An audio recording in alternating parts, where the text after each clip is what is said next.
All right, I'm going to start off by saying, Call Allah, Yahweh Bahashem, Yahweh Shai, Bahashem, Makal Kwadash. Double honors to the apostles of GMS who taught me this truth and who rule well. And shalom to you, Akim, you sincere brothers listening and learning. All right. All right. I wanted to do this video. Hopefully, it's not too long. I'm going to jump straight into it on this trade war that Trump initiated. All right. Okay. This is an article I found on NBC News. It's actually from today, March 25th, 2018. All right. All right. China warns against trade war, appeals for cooperation. President Donald Trump on Thursday directed his top trade representative to level an estimated $50 billion in new tariffs against Chinese goods. This says Beijing, a top Chinese official, warned Sunday that a trade war would harm all sides, but gave no indication of Beijing's possible next move in a spiraling dispute with President Donald Trump over steel and technology. See, basically the relationship between China and America is not looking good. It's spiraling. It's spiraling down because the tariff is taxes, man. You mess with people's money. And I want to show you right quick. This is why, this clay, this thick clay. You see how fast this clock is moving, all this debt? This is the U.S. national debt clock. This is live. This is fake money. This should be red too. All this is fake, man. Look how fast this is moving. Look at China's.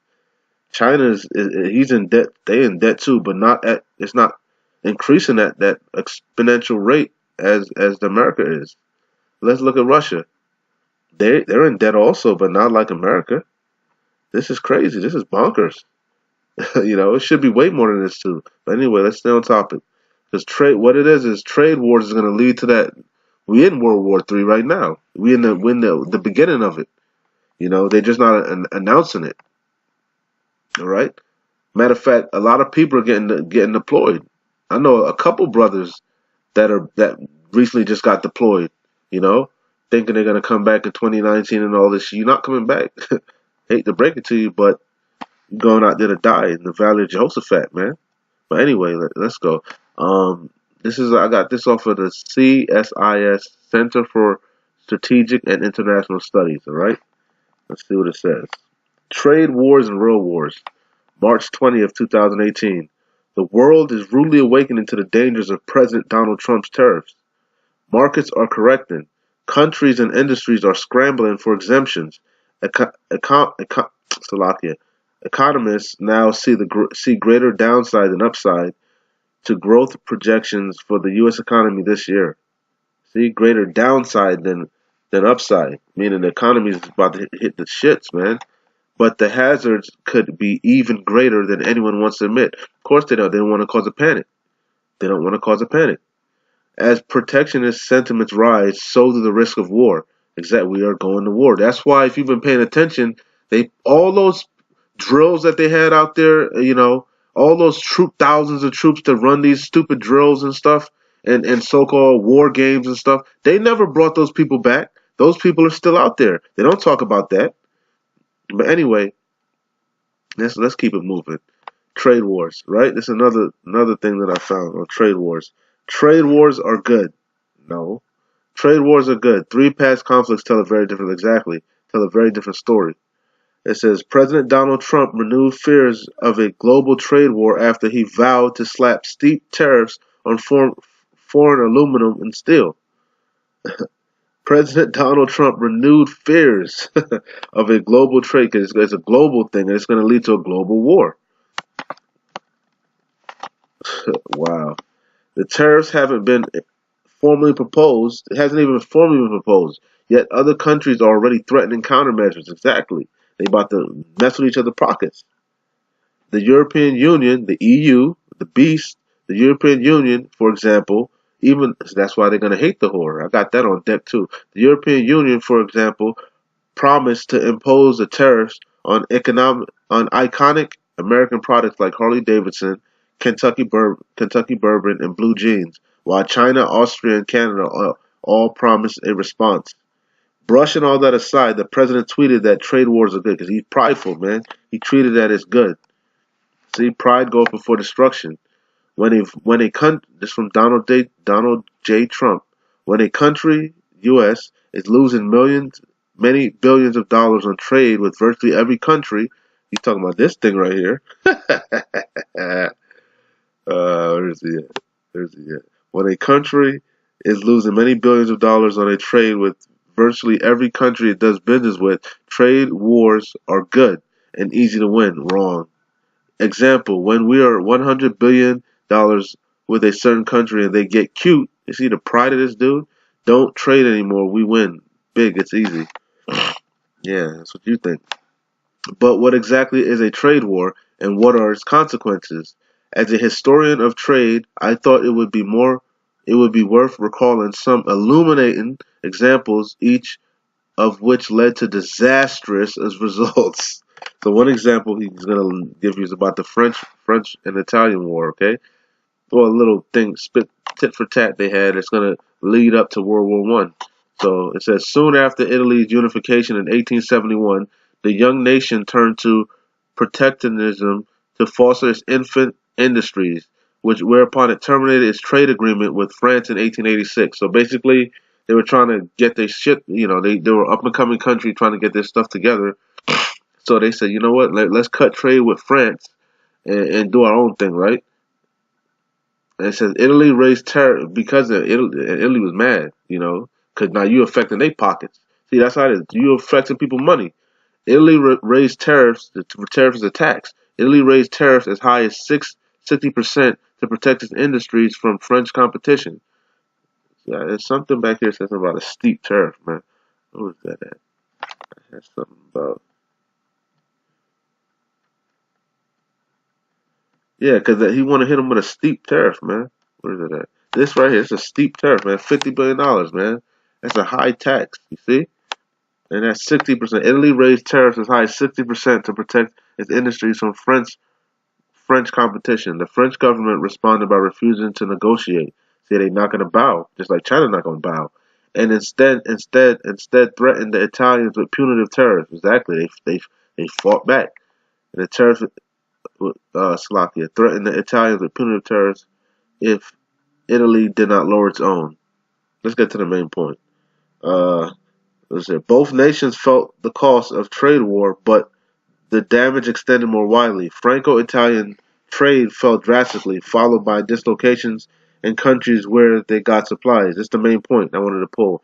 Another unintended result was that it pushed Italy closer to Germany, which you gonna push this trade war gonna push China, Russia, Iran all closer together, man. Because this is the bully. This guy's the bully here. Okay. It says another unintended result was that it pushed Italy closer to Germany and Austria-Hungary in the years leading up to the First World War. See, it pushed them together to the First World War. All right. I had something else. So World War II causes. Right. Let's see what caused World War II. The Treaty of Versailles comes to mind. Right. It says Treaty of Versailles. Right. In 1990, Lloyd George of England, Orlando of Italy, Clemenceau of France, and Woodrow Wilson from the U.S. met to discuss how Germany was to be made to pay for the damage World War One had caused. So they always going after people's pockets, man. That's what causes wars, man. Woodrow Wilson wanted a treaty based upon his 14-point plan, which believed would bring peace to Europe. Bullshit. There's a lie. George Clemenceau wanted revenge. Exactly. He wanted to be sure that Germany could never start another war again. So he hit him with steep taxes, which is what America trying to do. They trying to cripple everybody, man. It ain't gonna work though. All right. So hold on. I'm gonna get off that. I had something else I wanted to show you.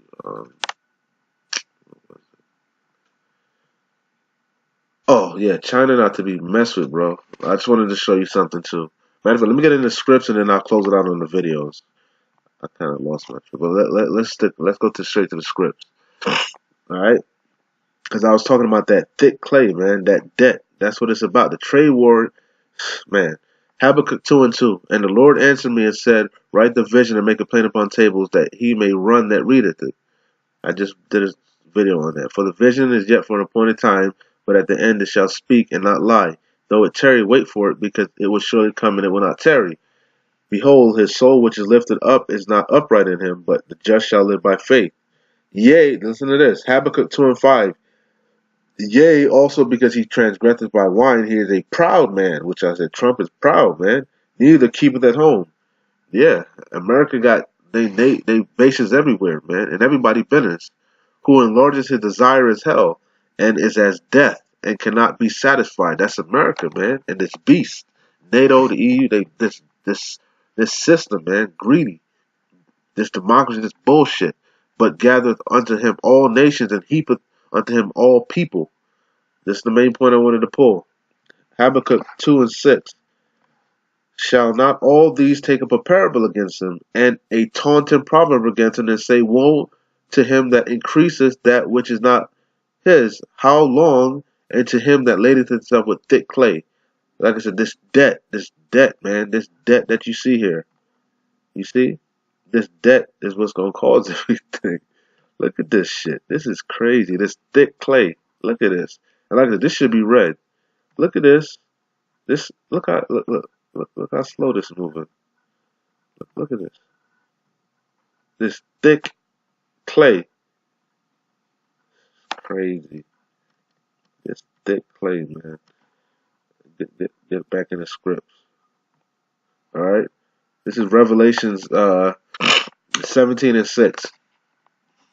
And the 10 horns which thou sawest upon the beast, these shall hate the whore, and shall make her desolate and naked, and shall eat her flesh and burn her with fire. See? They're going to hate, they're going to turn on America, man. They're going to turn on her. Because China's supposed to be allies with America. You see?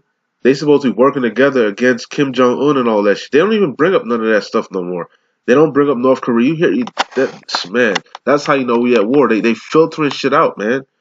They not, and niggas got short memory spans, attention spans, you know? You know, they were supposed to be helping, China was supposed to be helping America with North Korea, you know? Now you're going to slap them with a tariff like that? Oh, man. Let me read it over. Revelation 17 and 16. And the 10 horns which thou sawest upon the beast, these shall hate the whore, and shall make her desolate and naked, and shall eat her flesh and burn her with fire. That's the missiles, man.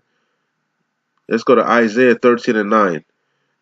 Behold, the day of the Lord cometh, cruel, both with wrath and fierce anger, to lay the land desolate. It's going to burn this place up, man.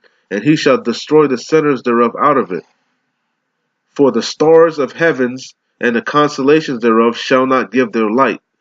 The sun shall be darkened in his going forth, and the moon shall not cause her light to shine. Meaning the missile's going to block this damn... Ooh, boy. And I will punish the world for their evil, and the wicked for their iniquity. And I will cause the arrogancy of the proud. That's Trump, man. America. And I will cause the arrogancy of the proud to cease, and I will lay low the haughtiness of the terrible. Alright? I just want to close it out on these two videos so y'all can see, because people have short memories, man. This is China, right? And these islands that they're building up. They're ready to go, man. They're ready for war. This is Fiery Cross Island. They're ready for war.